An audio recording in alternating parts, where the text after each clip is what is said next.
Well, hello and welcome to a bonus episode of the Big Dynasty Energy Podcast. I am Kevin at Offset Kevin on Twitter, and with me, as always, is Tony at What? Tony TBDE. What's up, Tony? Another good day to talk fantasy football, buddy. It's it's a cool August here in the Midwest, so I can't complain. We got the great Minnesota get together later this week, and looking at the Ah, weather, yes. normally you know it's it's never fun being around hundreds of thousands of people when it's 95 plus degrees out with 95 plus humidity. So with it being nice and cool, it's definitely pleasurable. So how about you guys? How you doing? Oh, it's wonderful out here in the Pacific Northwest. I am right on the border of Oregon and Washington, which is still 12th man country. So there are people walking around everywhere with their Seahawks jerseys on.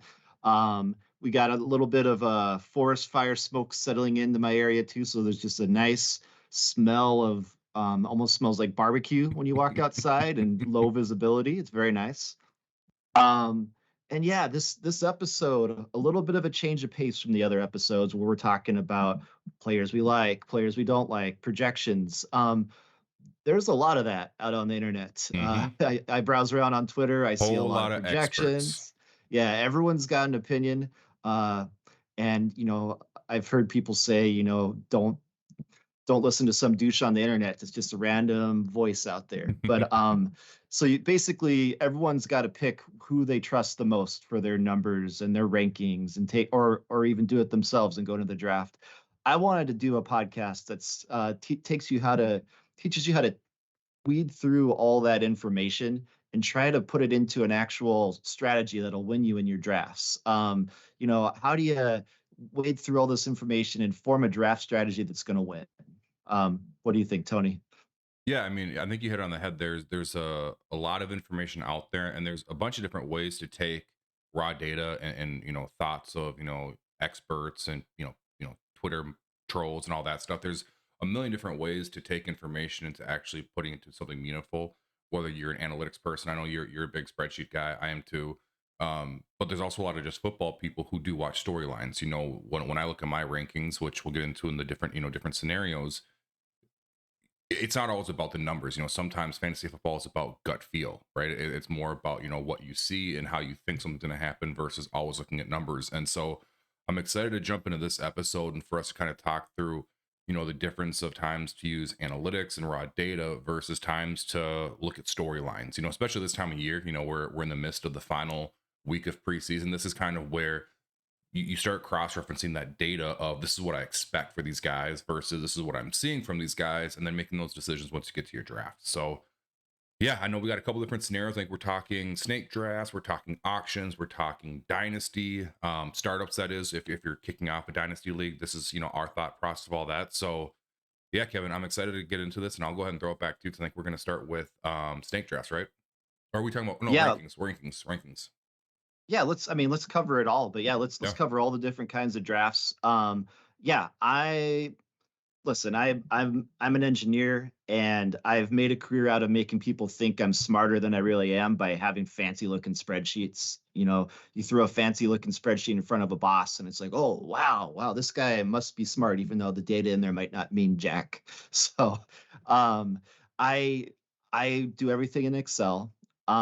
Basically, I used to just take the rankings out there on ESPN or other sources that are out there. In in the olden days, you could do that, but there's just so much information out there that everyone's coming into the draft, it feels like, with the same rankings in front of them. And I wanted to do something to kind of distinguish myself from everyone else. So now I actually take the time where I will go in there and do my own rankings. And so if you got the time where you actually want to go and create your own rankings, what I do is I take it down to when I'm looking at quarterbacks. I go into each guy, I look at his stats year by year, and I start by with quarterbacks, how many passing attempts, how many yards per attempt, touchdowns and interceptions. I go by how they've been trending, and I just look at it and see what's changed with the offense. Have they done something that's going to get them more touchdowns? Is the offensive line shaky? Do I think the interceptions are going to go up? But I'm mainly going off of passing attempts and yards per attempt to try to get my yardage numbers. And you just go in there and you look at what's been realistic for them in the past, and then when you put it all together, sometimes your numbers come out way different than the experts, and you go back and Mhm. look at it and it's like, I don't know where these ESPN rankings got their numbers. This looks very sensible to me. It's been a great way to kind of separate myself from other rankings. So quarterbacks, I'm looking at passing attempts, yards per attempts. Running backs, I'm looking at rushing attempts and yards per carry. Same thing, all the wide receivers and tight ends, how many targets are they getting and how far are those targets down the field? And then touchdowns, you just kind of try to, touchdowns are hard to predict. You kind of try to go off what's been realistic in the past and then just apply your own knowledge to it. Has something changed where you think they're going to get more red zone opportunities, and then just add a realistic number into there as well. And that's how I get my rankings. For sure. Yeah, I mean, and being a a former data analyst and someone who still works with a lot of data in my day job, it's not always about making your own rankings. It's not always about making your own data. So I take a lot of what you had just said, and I do some research, and I combine what the ECR, the experts are talking about, and I look at the ADP, and I look at all that, and I look at statistics of the last 3 years, and get some sort of time period that I can say, okay, over this time period, there's been either this regression or this progression for this player, this offense, whatever. And yeah, I look at the same stats. I look at yak for receivers. I look at targets for receivers. I look at broken tackles for running backs. I look at rushing attempts within the 5 yard line. I look at all those statistics too. But what I also like to do is I really like to follow the storylines. And again, I think there's a lot of experts out there, and ESPN and NFL journalists who like to push their own type of not necessarily agenda, but their own headlines, because they want to stand out. They want to have their own type of headline, just like other experts online you see that talk fantasy football. What I really like to hold on, I gotta pause there. I was going on a tangent. We'll have to cut that out. Okay.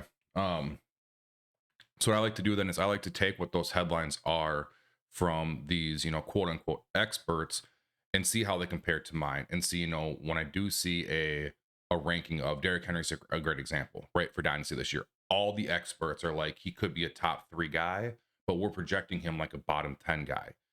Well, it's like, well, when I look at my projections, Derrick Henry is still Derrick Henry. There hasn't been signs of regression enough for me to say I'm out on this guy. So again, it's not always taking the bait, which a lot of times you see, articles and you see columns and all this online where it's clickbait. It's, oh, Derrick Henry is, he's gonna be a running back 2 this year. It's like, no, he's gonna finish a top 5 running back, and these are the reasons why. So um I definitely agree with you. I have my own sort of way of doing rankings.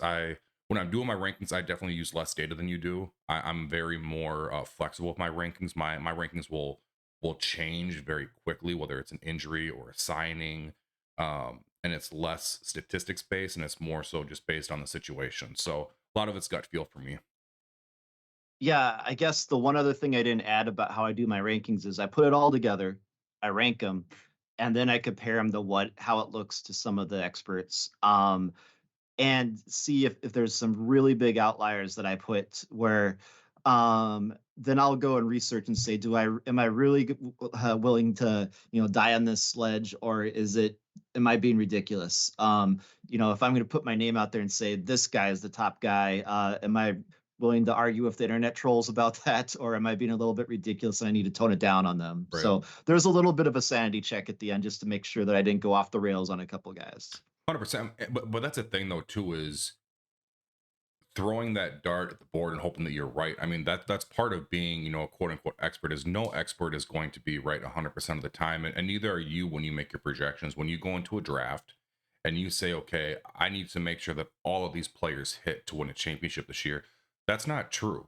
I mean, because just like you could be right on someone, you could be completely wrong on someone and pick them up late in the draft thinking like, oh, it's just a flyer, and all of a sudden they're your league winner. I mean, so I take rankings with a grain of salt up until draft time.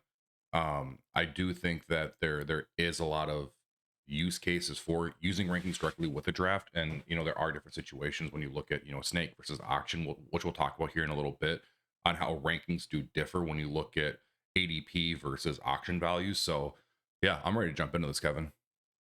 Yeah, all right. So let's talk snake drafts. Yeah. So I just talked about all this effort that I do to do the rankings. It does take a bit of time doing it how I do it, because I don't have a life. I could just stay up late and do it. If you don't have time to sit there and go from scratch and rank everyone, you can, find some rankings, find a guy that you trust on the internet and say, I agree with this, and download his rankings with his projected numbers for the guys. But this next step that I do for snake drafts or any draft is an important exercise that I think you should do. I calculate what I call my VOB, my value over bench. Sometimes I call it value over waivers, but basically, you look at each position group and you say, people that I'm actually going to roster would be, in quarterbacks, you roster quarterback 1 down through, let's say, quarterback 12 in a Yep. 10-man league, or 15, and after that you're not really going to have, these are guys that are going to be on waivers. Um, for running backs, I usually go to like the 25th running back, and after that these are flex guys. For receivers, I'll go to the 30th. Tight ends, I'll go to the 12th. So basically, I look at what is the projected stats for that last guy that's actually startable or rosterable, and I calculate value over that. So it's a percentage. So for each guy, I go his points minus the baseline guy's points divided by the baseline guy's points, and it gives you a percentage for all these guys. And I use that to form my tiers. So you hear people talk about, I mean, obviously Patrick Mahomes is the face of the league. He's a Right. superstar. Everyone loves him. I never draft him in any of my drafts, Hmm. and it's because of this value over waivers, value over bench. Because Mahomes is going to put up a crap ton of points, but his VOB for me is 26%. That means he's going to put up 26% more points than the guy that I say is just borderline rosterable. And right now, that's for me, that's Geno Smith. So you're going to get 26% more points on Patrick Mahomes than a guy that you can grab at the end of your draft. You compare that to, right now, Justin Jefferson's my top guy. He's at 71% VOB. And it's because the value of Justin Jefferson over a guy that's just fringe is so much more than Patrick Mahomes. And that's also where Kelsey jumps in these rankings, because you draft Kelsey and you have positional dominance over these guys that are going to wait at the end and get a guy that's, in the fringe tight end 8, 9, 10 in a Yep. 10-man league. So calculate that VOB and then lay it out. And then what I do after that is I look at where the gaps are. So you look and the top guy's at 71%, the next guy is 70%. Then the next guy below that is at 60%. So that's a big 10% jump. That's where you form your tiers. Um, and when I'm in a snake draft, I'm going in there and I'm whenever it's my pick, I'm looking at how can I get as many guys in this top tier before it's a drop down to the next tier. Hmm. Um, so typically when I'm in a snake draft, the guy that's at the bottom of a tier, so you have a bunch of guys grouped that have similar points, and then there's a big drop to the next group. I typically end up with that guy that's at the bottom of the tier in a lot of the groups. And I'm going to stop you there because you make a really good Yeah, point.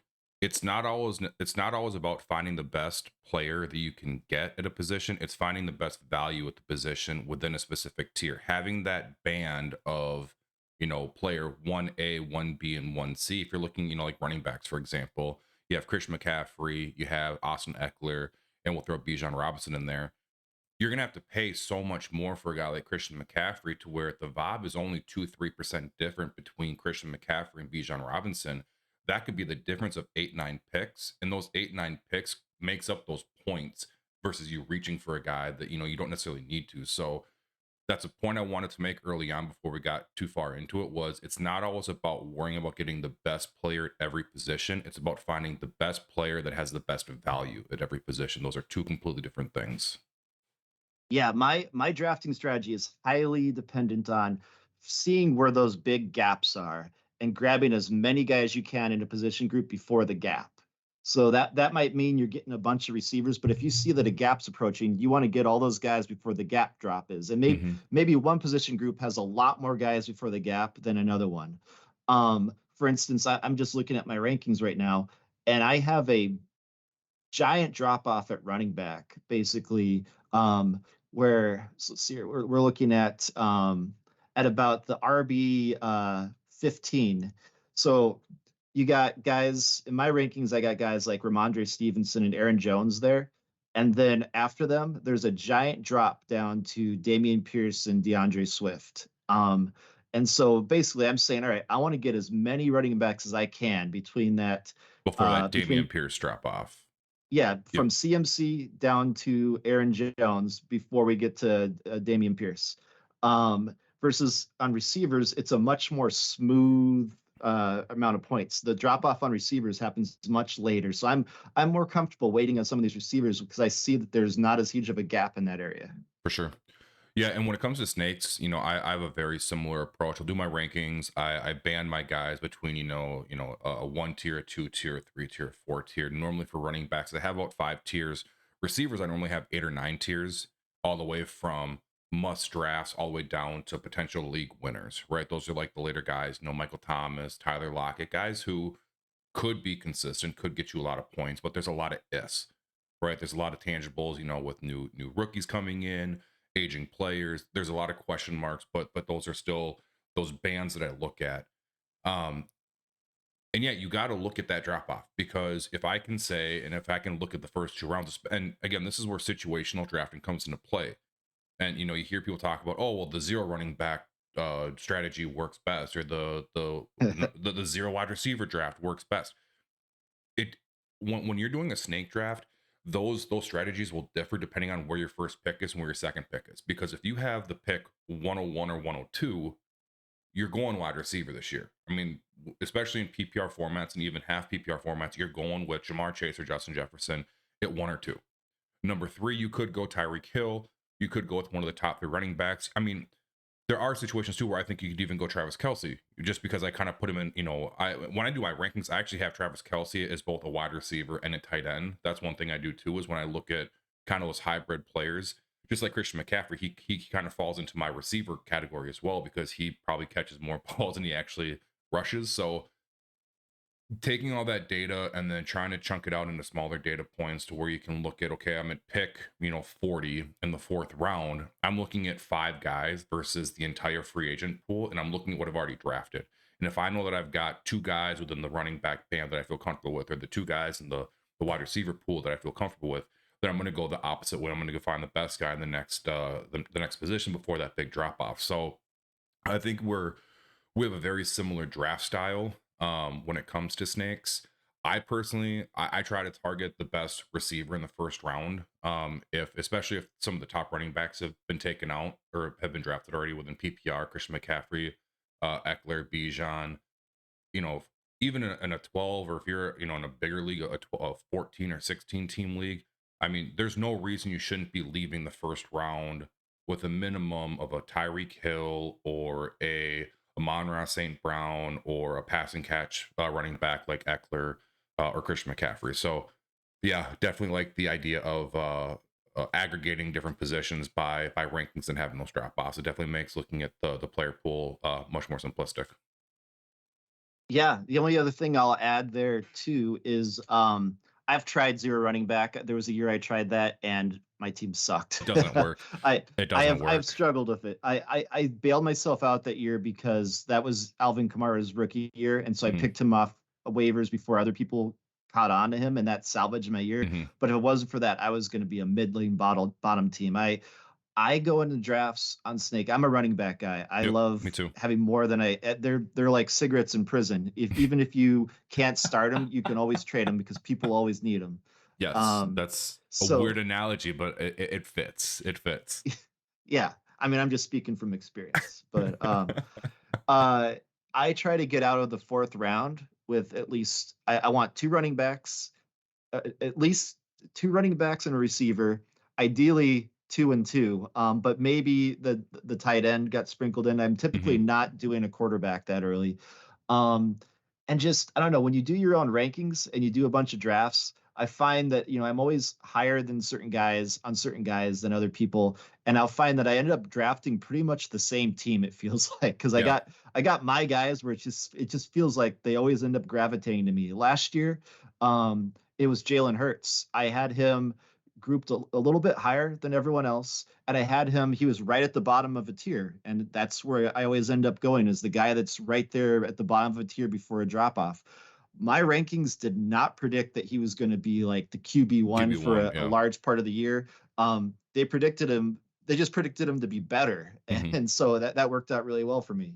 Um, and the other thing on snakes is just, yeah, situational. Don't just blindly pick guys for tiers. If you know, like if you're picking, you know, towards the beginning or the end where you got like a couple guys after you are at the bend, stare at their rosters. If you can see that they have already picked a quarterback, then you know you can wait on a quarterback until it comes back around to you, because these guys aren't going to grab two. So Or also worse, just be or worst case situationally they, aware. or worst case they do grab another quarterback and then they just killed another roster spot, and that just has to that makes you have to look at the next band down. Like, okay, if I was going to grab a Daniel Jones, but then someone decides to grab a second quarterback by the fifth or sixth round, okay, well, Geno Smith in the 10th or 11th looks really good then. I mean, and that's again where those bands throughout a draft is going to change as well, right? I mean, your tier one is going to be depleted at running back by the second round. Your receiver is going to be down to the second or third band by the fourth round. So elevating different bands at different positions throughout a draft is also something that you should look at, because if someone does want to take a quarterback, and this happened in a draft of mine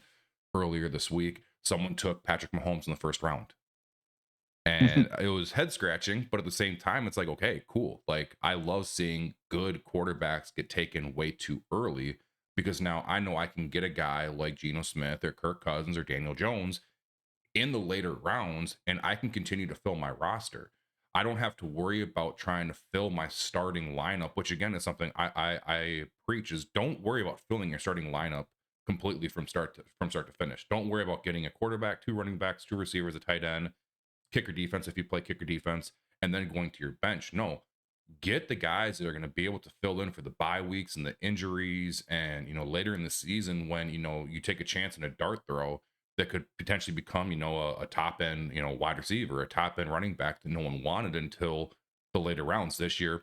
Good example, Jonathan Taylor and Alvin Kamara. Those are guys that aren't being drafted until the fifth, sixth round, because people are worried about what they're going to actually do this season with the suspension or a lingering trade.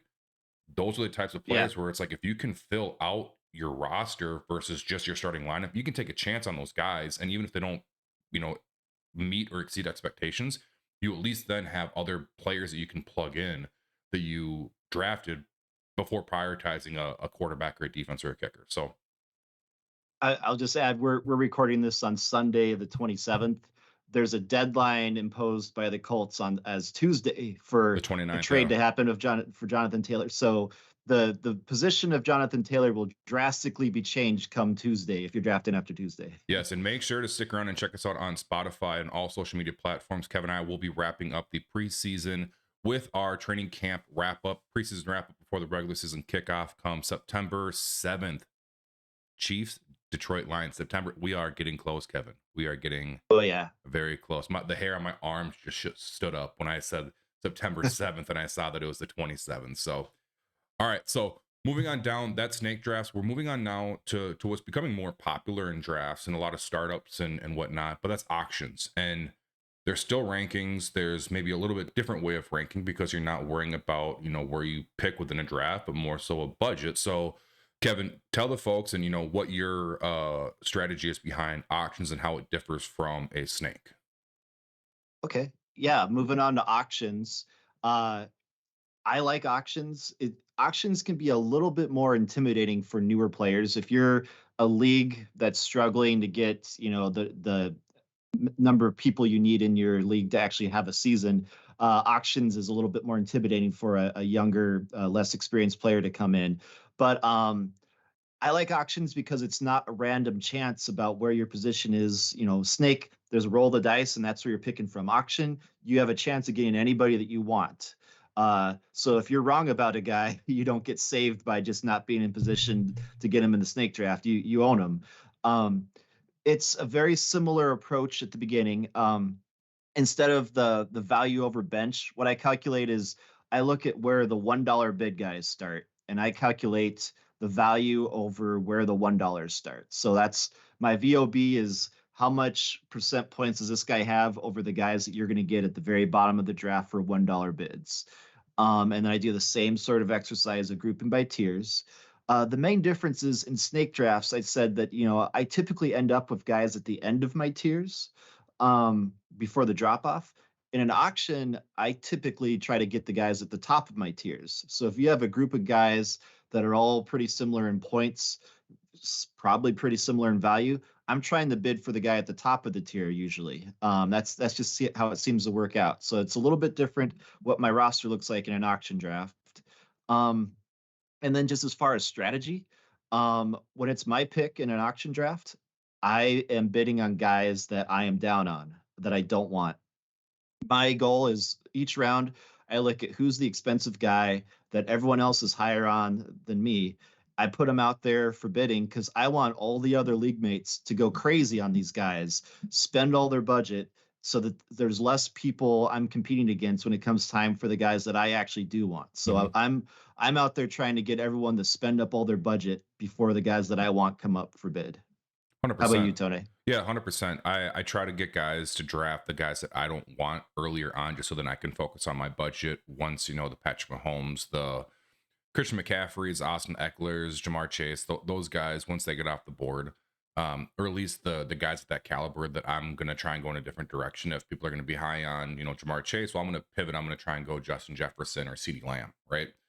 And I think there's one component to auctions that a lot of people don't do enough of, and it's really simple. When you're doing an auction draft, especially with your buddies, listen to them in the off season, talk about football with them, and find out what guys they like. Because then when you know that who they're targeting and who they're kind of talking about, it kind of helps me, at least, especially in auction drafts. Like, I have a work draft coming up. I talk to the guys in my work and I say, hey, what teams do you like? What players do you like?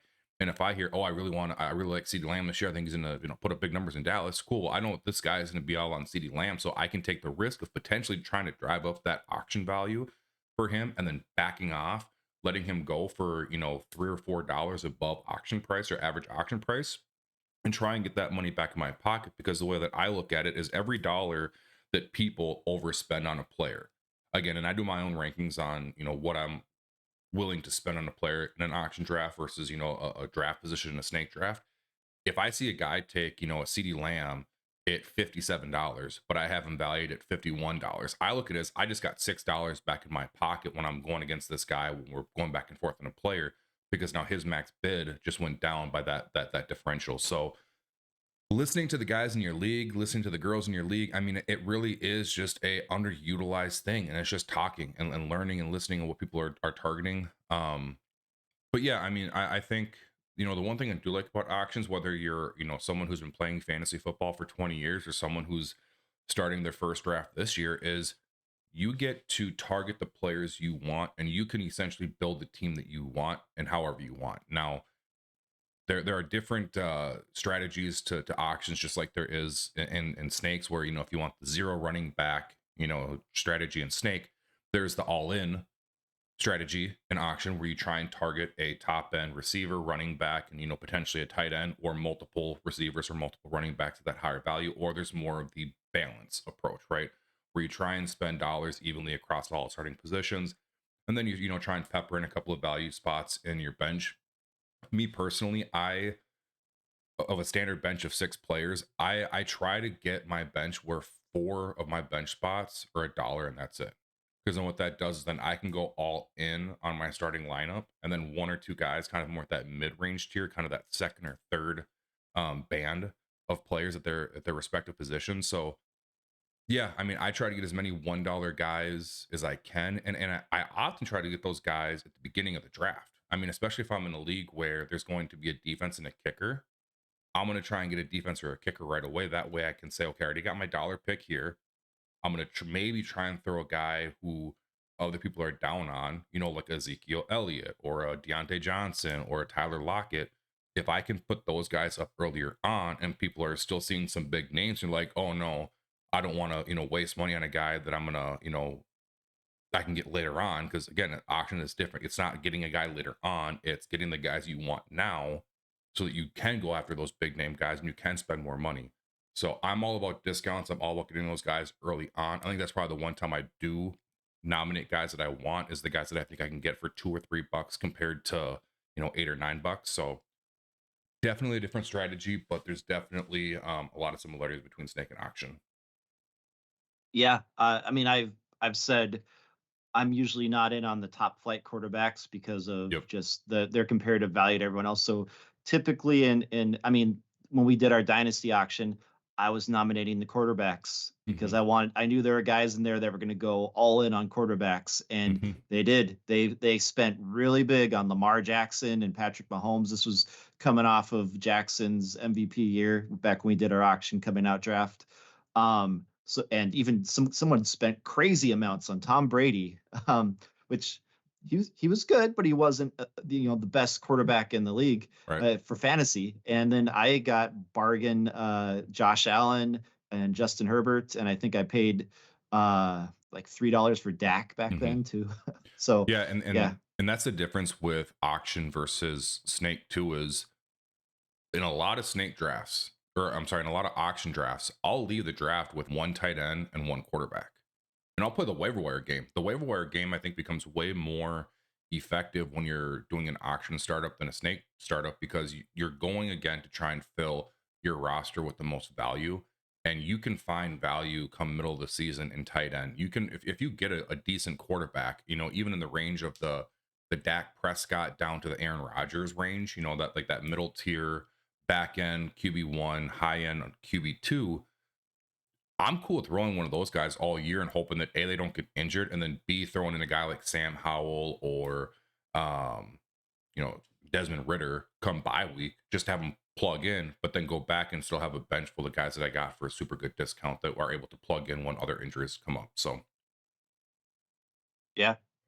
awesome. Well, the last little wrinkle I was going to add in here is, we've talked snake, we've talked auction. We are the big dynasty energy podcast. So if we're talking about a dynasty league, what changes there? For me, it's all about we want to win. We also want to have, a team young enough to win in a couple years. So how do you have that balance of being good but not being too old, where you're going to have like Julio Jones, fall off incredible the next year. Um, so what I do when I do my rankings for Dynasty, it's the same thing as when I'm doing it for just a redraft. But then I also add in what I think is going to happen year 2 and year 3. I just look 2 years into the future. And I'm not going in and calculating yards per carry and all that. I'm just taking here's my projection for this year. And then next year, if it's a young guy, I think he's going to increase by 10% or 15%. And how's it going to increase the year after? If it's an old guy, he's going to start decreasing by 10% or 15%, Hmm. or he's going to fall off a cliff. And so I add my 1 year out and 2 year out projections to the value, and I also weight them down a little bit. I go like 0.75% times the year 2, and I go like 66% on the year 3, because those are, a lot can happen between now and then. So Hmm. don't put as much weight into the year projections. Who knows, maybe they draft a quarterback or they lose a quarterback, and they, maybe it's like Arizona where you went from thinking you're going to have Kyler Murray as the quarterback to all of a sudden who the hell's the quarterback Colt there. McCoy. Colt Yeah, McCoy. Colt McCoy. So yeah, the future is always unknown, so I don't put as much weight into those projections, but I do add them in there, and that's added into my value is what's going to happen, do I think, in the next couple of years. I mean, for my rankings right now, uh, Drake London, I have him, doing better this year, and I projected a much bigger jump for him next year because I'm anticipating that they'll get a better quarterback next year. So he gets a big jump in my dynasty rankings because of that. Because I still think eventually they're going to have an upgrade there at quarterback. I literally do nothing different. The only difference for me between Snake and Auction, and that's a lie. I definitely do add. I add a little bit of multiplier, so I kind of take the rookie classes coming in, especially for a startup league, and I take rookie, sophomore, and I think third year players in my projections, and I add a multiplier. I think I do a quarter point for third year players, a 0.33 multiplier for second year players, and then half a point for rookie players, essentially adding a little bit of a boost. And it's really not saying that I'm expecting them to outperform veteran guys. Like I'm not expecting a guy like what's a good example? Who's a running back this year that's not Kendra Miller, right? Running back Yeah. from New Orleans, right? Let's say that he was coming in, he was going to be the starter. I'm not going to put a multiplier on him with expectation that he is going to be as good or better than a guy like Christian McCaffrey. And I'm not going to just, I'm not going to do that. But what I am going to do is when I look at a 2 year window, because that's how I look at my dynasty rankings, I look at a guy for 2 years and I say, okay, can I get a good year out of him this year? And then next year, and then either next year during the year or at the end of next season, can I still trade them away to get something of at least 75% value? Just kind of like a car.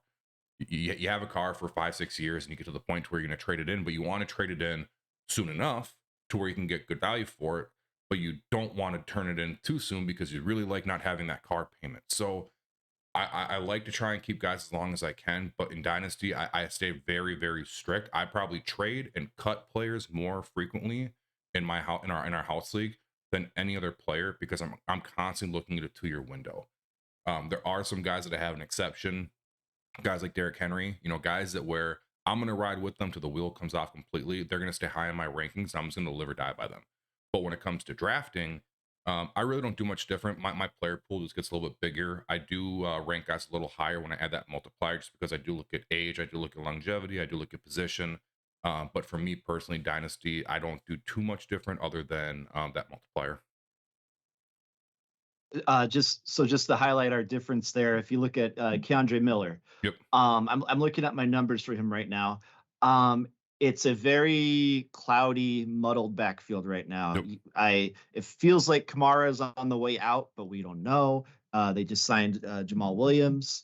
So I have Keandre Miller as my RB 39 and 39-40 going into this year. I'm thinking he's going to get about 160 carries. Um, and I don't have a lot of catches for him. But so he's probably not getting drafted in a redraft for me. In Dynasty, though, the story I'm trying to tell of Keandre Miller is I think he's going to be their lead back next year. I Yep. think it's going to be very frustrating this year, but by the end of the year, he might make a name for himself and actually establish himself as the lead back, kind of like Isaiah Pacheco with Kansas City. So I have my projections for him this year, and then for year two, I'm projecting a 25% increase in his value. So let's see, that would put him at 225. So I'm projecting that next year he's going to jump up from the RB 39 to about RB 22 Okay. next year. Maybe I'm being too aggressive there, but it's the story in my head with him is I think it's not out of the question that he's just kind of in there this year, and next year he enters the year as their lead back, and that would put him right outside the RB2 territory. Yeah, and that's where, going back to the beginning of the show, that's kind of where my whole statistics is one thing, data points is one thing, but storylines is also a completely its own beast, right? And looking at, storylines of, is this Alvin Kamara's last season in New Orleans? And that's where I make assumptions. And that's where I don't necessarily add in additional numbers and do additional calculations to move a guy up. My gut will say, hey, I think, Kendra Miller is going to move up 7 spots between now and the end of the year. So my pre-ranking season rankings, I think I have him at like RB 43. We were pretty close on Miller. But yeah, do I think he's going to be top 35 by the end of the season? 100%, especially if, Kamara can't stay healthy or if he, gets cut or traded somehow. Again, I look at storylines as much as I look at data. I like to pay attention. I like to listen to other podcasts. I like to, read different outlets and listen to, different channels, not just, ESPN, but, NFL Network. Listen to all those other podcasts. We're going to have to cut part of that out. I kind of stumbled there. Jesus, I'm clicking all over the place. But when it comes to dynasty rankings pre-draft, again, I look at guys like Tyjae Spears, a good example too, where it might not necessarily be this year or next year or potentially even the year after that, depending on how long Derrick Henry plays for. I'm looking at the storyline of he's had a very good preseason camp. He's already taken over the number 2 running back spot, and he's explosive. It's a run first team. Vrabel's going to always be a run first coach with a good defense. That's the way he likes to play ball. It's the Patriot way, it's the Titan way, whatever you want to call it. Yeah. So without even looking at the stats, knowing that he's already the number 2 as a rookie in a run heavy offense, that alone is like, okay, I want to push this guy up in my rankings because once he takes over this offense, which it sounds like it could be sooner rather than later, that's the guy that I'm gonna want to target in my draft and stash for a year or two from now. Well, I think that's pretty much everything I wanted to cover on how to draft. We covered all the different kinds of drafts, how we go in there. Is there anything else you wanted to say to kind of wrap up this bonus episode? Please don't take a quarterback in the first round in any format.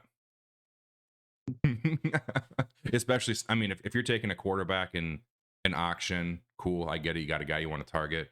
If you're doing a snake draft, please don't take a quarterback in the first round. I see it too much, and it pains me. There's always someone, There's always and one. it's an opportunity for you to get someone you didn't think you were going to be able to land at your spot. Absolutely. All right. Well, thanks everyone. Good luck in your drafts, and yeah, uh, cut that out because I don't know what I was going to say. Well, that'll do it for us. Let's. This. Oh. All right, hang on. I'll shut up and I'll let you do a proper send off here, and we'll cut this out. Cool. Well, that'll do it for this episode. Make sure you check in on the Spotify, YouTube, Instagram, Twitter. Kevin, we are everywhere at this point. Make sure to follow, subscribe wherever we are at. We will be back later on this week with more post training camp preseason highlights as we head closer to kickoff. September 7th, Detroit Lions at Kansas City Chiefs. Again, if you check out an earlier video, you'll see how down I am on the Detroit Lions this year. I don't know. I still think that it's a blowout. I think Vegas right now had it like a 3.5 point spread somewhere in there. I could be wrong. Oh man, I butchered that. I should not have said that. Okay, hold on. This is so like when I'm doing like videos, like doing recordings for videos, I'll literally sit here and I'll talk to myself for like 5 minutes before I redo a take. Figuring out how to end is the toughest part. It's the toughest part. You want me to do a go at it? Yeah, go for it. All right. Well, thanks for tuning in, everyone. I hope you got some good value out of this. Take our advice to heart, form your own winning draft strategy, and just be ruthless. Take no prisoners. Dominate your draft and get that pot out of your league. Get the first place pot and make all your friends cry. Make sure to check in later this week as Kevin and I wrap up training camp as we inch near the regular season kickoff. September 7th, Detroit Lions at Kansas City Chiefs. We will hopefully have the rest of the training camps. We've done 7 so far. Make sure to look at the last 2 weeks episodes as we've covered Jets camp, Cincy camp, a couple other NFC North camps, AFC West. So tune in next week for more.